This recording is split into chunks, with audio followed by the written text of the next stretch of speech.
Hey guys, it's Tina. Welcome back to my channel where I ask you what financial freedom looks like to you and we can talk about ways to get there. Today I want to speak about a theme that I started last week. I want to talk about 4 ways that I disagree with Dave Ramsey. Now, before we get started, I want to talk to you eye to eye. So let me go ahead and pull off these Jimmy Choo sunglasses.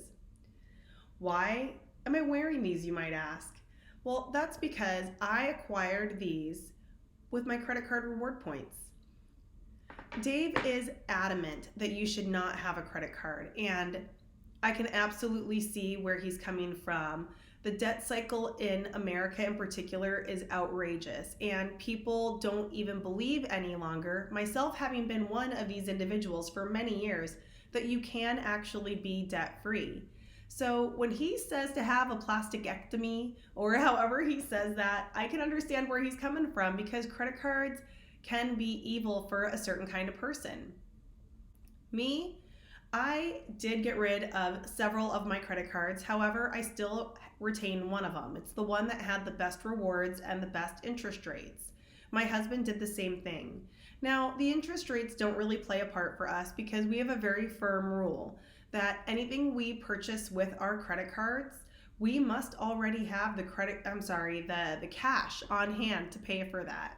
Therefore, we can immediately, when the credit card bill comes due, just wipe the credit card out. So what does that really mean? That means that we don't use our credit cards for daily expenses or odds and ends that can slowly rack up and you lose sight of the bigger picture of how much you've spent. We only use them for major purchases.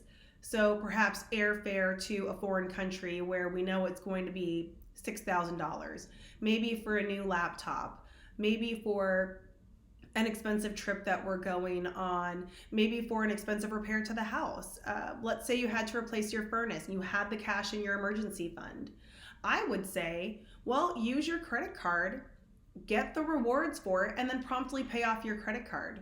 And this is exactly what my husband and I have done. And having done so, we've gotten a lot of great odds and ends. We've been able to acquire gifts for people. As a matter of fact, just the other day, I went to a market that was really busy and it was a lot of fun. I didn't want to have to carry my larger handbag, so I used this adorable little Dooney Bourke.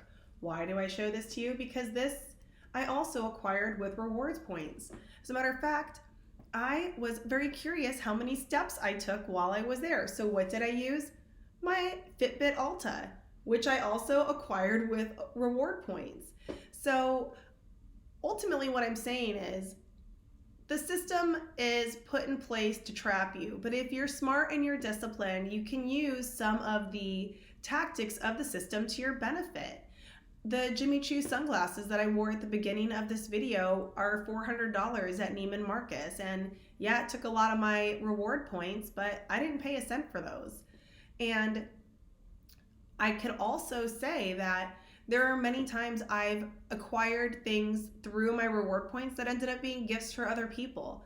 You have to save a lot of reward points to get big ticket items. So everything that I've personally acquired has been very small. We're talking Fitbits, little handbags, sunglasses. I would say mostly sunglasses. I've gifted so many pairs of Oakley sunglasses that have come out of my rewards points. But there are other ways that you could do it. If you wanted to save up your reward points, if they don't expire, you can use them for travel. I spoke with a client the other day and he wanted to use a certain credit card to get some travel rewards that he feels really represent the kind of lifestyle he wants to have. Now, did I suggest this was a good idea to him? In that situation, I discouraged the use. As a matter of fact, I would say that my rule of thumb for using credit cards for rewards points is this. Don't use them if you have any problems with self-discipline. Don't use them if you have significant debt still to repay. We're talking about anything that's more than 6 months of debt repayment. Don't use them if you would fall into the trap of using them for everyday expenses. If you have the discipline to be able to use these tools, that's exactly what they can be. They can be a tool in your toolbox, and you can absolutely leverage them to acquire things that you want that you would ordinarily pay cash for and get them for free. I am all about getting things for free if and when it's possible, so long as I don't have to trade in my integrity or put myself or my family in a detriment or in a bad way to acquire those things. So there you have it, guys. That is the third way that I disagree with Dave Ramsey, and I hope this is useful to you.